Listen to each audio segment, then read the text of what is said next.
ഇപ്പോഴും അവിടെ മണ്ണ് മാറ്റി പരിശോധന പൂർണ്ണമായിട്ടില്ല കൃഷ്ണ. അവിടെ ഇനിയും പ്രതീക്ഷയുണ്ട്. നേരത്തെ മനാഫ് അടക്കമുള്ളവർ പറയുന്നത്, രഞ്ജിത്ത് അടക്കമുള്ളവർ പറയുന്നത് ഇനിയും അവിടെ മണ്ണ് മാറ്റാൻ ഇനിയും ബാക്കിയുണ്ടെന്ന് പറയുകയാണ്. അപ്പോൾ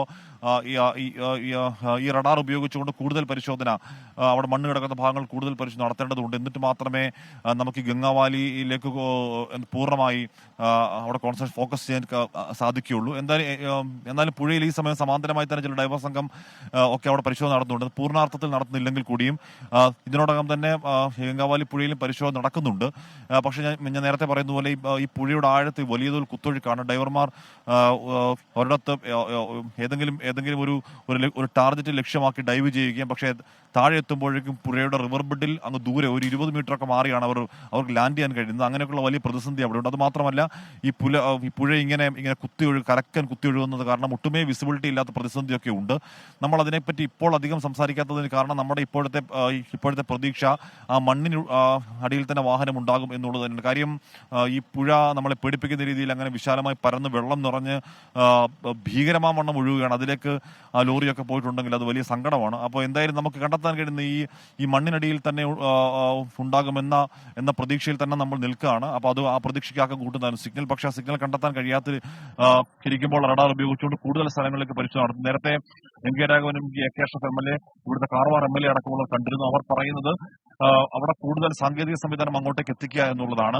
ഇവിടെ മനാഫ് അടക്കം അല്പസമയം മുൻപ് നമ്മളോടൊന്ന് പറയുന്നത് ഒരു രാത്രി വെട്ടം അറേഞ്ച് ചെയ്യാൻ എന്തെങ്കിലും സംവിധാനം നമുക്ക് ചെയ്യാൻ കഴിയുമോ, രാത്രി ലൈറ്റ് അറേഞ്ച് ചെയ്യാൻ നമ്മളെ കൊണ്ട് കഴിയില്ല. പക്ഷേ അതൊരു മുഖ്യമന്ത്രി തലത്തിലുള്ള ഇടപെടലൊക്കെ നടന്നു കഴിഞ്ഞാൽ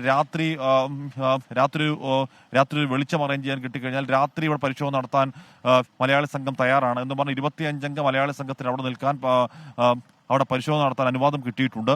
അന്ന് നമ്മൾ നേരത്തെ കണ്ടിരുന്നു. അവിടെ പരിശോധന നടന്നുകൊണ്ടിരിക്കുമ്പോൾ പോലീസ് സംഘം എത്തുകയും മലയാളികളെ അവിടെ നിന്ന് ഇറക്കി വിടുകയും അനുവാദമില്ലാത്തവർക്ക് നിൽക്കാൻ കഴിയില്ല എന്ന് പറയുകയും അതിനുശേഷം മനാഫിന്റെ നേതൃത്വത്തിൽ, ലോറി ഉടമ മനാഫിന്റെ നേതൃത്വത്തിൽ ഇവിടെ പ്രത്യേക അനുമതി വാങ്ങിക്കൊണ്ട് 25 അംഗ മലയാളി സംഘത്തിന് അവിടെ നിൽക്കാം എന്നുള്ള അനുവാദം കിട്ടുന്നു. അങ്ങനെയെങ്കിൽ ആ അനുവാദം രാത്രിയിലത്തേക്കുള്ള അനുവാദമാണ്. അപ്പോൾ രാത്രി വെളിച്ചം കിട്ടുകയാണെങ്കിൽ രാത്രിയും തെരച്ചിൽ തുടരാം എന്നൊരാഗ്രഹം പ്രകടിപ്പിക്കുന്നുണ്ടായിരുന്നു.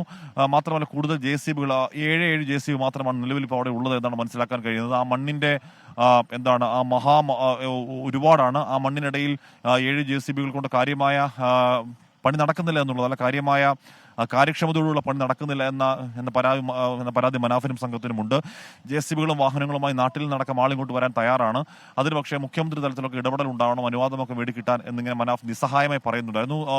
ഓർക്കണം കൃഷ്ണ, ഇവിടെ മനാഫ് എന്ന് പറയുന്ന ആ ലോറി ഉടമ എന്തിനും ഏതിനും ഇങ്ങനെ അദ്ദേഹത്തിന്റെ സ്വന്തം ആവശ്യമെന്ന മട്ടിൽ ഓടി നടക്കുന്ന കാഴ്ച നമ്മൾ കാണുകയാണ്. എന്ന് പറഞ്ഞാൽ ഈ രക്ഷാദൗത്യത്തിൽ പ്രവർത്തിക്കുന്നവർക്കുള്ള ഭക്ഷണം പോലും ആരും കൊടുക്കുന്നില്ല. അതുപോലും മനാഫ് അദ്ദേഹത്തിന്റെ രീതിയിലൂടെ അറേഞ്ച് ചെയ്ത് നമ്മൾ കണ്ടു. ചായ കൊടുക്കുക, അങ്ങനെ ഒരു കാര്യമായ ഒരു സംവിധാനം ഇപ്പോഴും അവർക്ക് കിട്ടുന്നില്ല.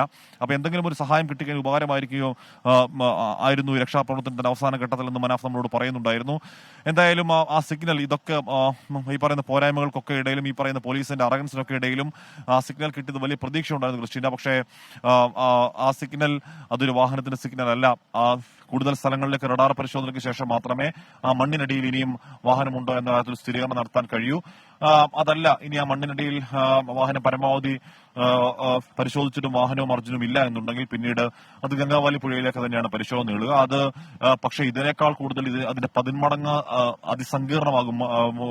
മണ്ണിൽ തിരയുന്നതിനേക്കാൾ കൂടുതൽ 10 മടങ്ങ് സങ്കീർണമാണ് പുഴയിലെ തിരച്ചിൽ. അതിന് കാരണം മണ്ണ് മൊത്തം ഇറങ്ങി ഈ പുഴയിൽ കിടക്കുകയാണ്. എന്ന് പറഞ്ഞാൽ 40 അടി ആഴത്തിലുള്ള ഒരു പുഴയിൽ അത് നികത്തി മൺകൂനകളായി 2-3 ഇടത്ത് മൺകൂനകളായി നിറഞ്ഞു നിൽക്കുകയാണ്. അപ്പോൾ അവിടങ്ങളിൽ പോലും പരിശോധന നടത്തി. അപ്പോൾ അങ്ങനെ മണ്ണ് അകത്തടി കിടക്കുന്ന സ്ഥലങ്ങളിൽ അല്ലെങ്കിൽ പുഴ പലപ്പോഴും ദിശ മാറി ഒഴുകുന്ന സാഹചര്യത്തിൽ പുഴയുടെ അടിത്തട്ടിൽ ഈ ഒഴുകി വന്ന സകല ഡെബ്രിസും അടങ്ങി നിന്നുകൊണ്ട് വിസിബിലിറ്റി ഏതാണ്ട് ഇല്ലാതാക്കുന്ന സാഹചര്യത്തിലൊക്കെ പുഴയിലിറങ്ങിയുള്ള തെരച്ചിലൊക്കെ ഇനിയിപ്പോൾ വലിയ അതിസങ്കീർണമാണെന്ന് പറയേണ്ടി വരും. ചെയ്യുന്നില്ല എന്നല്ല, പക്ഷെ അതിസങ്കീർണമാണെന്ന് പറയേണ്ടി വരും. അതിനേക്കാൾ നമ്മുടെ പ്രാർത്ഥന പ്രതീക്ഷ ഇപ്പോൾ കരയിൽ നടക്കുന്ന ഈ പരിശോധനയിൽ കൂടുതൽ സിഗ്നൽ എന്തെങ്കിലും കിട്ടണേ, അതുവഴി അത് വാഹനത്തിന് സിഗ്നൽ തന്നെ ആകണേ എന്നുള്ള പ്രതീക്ഷയിൽ തന്നെയാണ് ഇവിടെയുള്ള രക്ഷാപ്രവർത്തകരും മനാഫ് അടക്കമുള്ളവരും അർജുന്റെ ബന്ധുക്കളും. ക്രിസ്റ്റീന.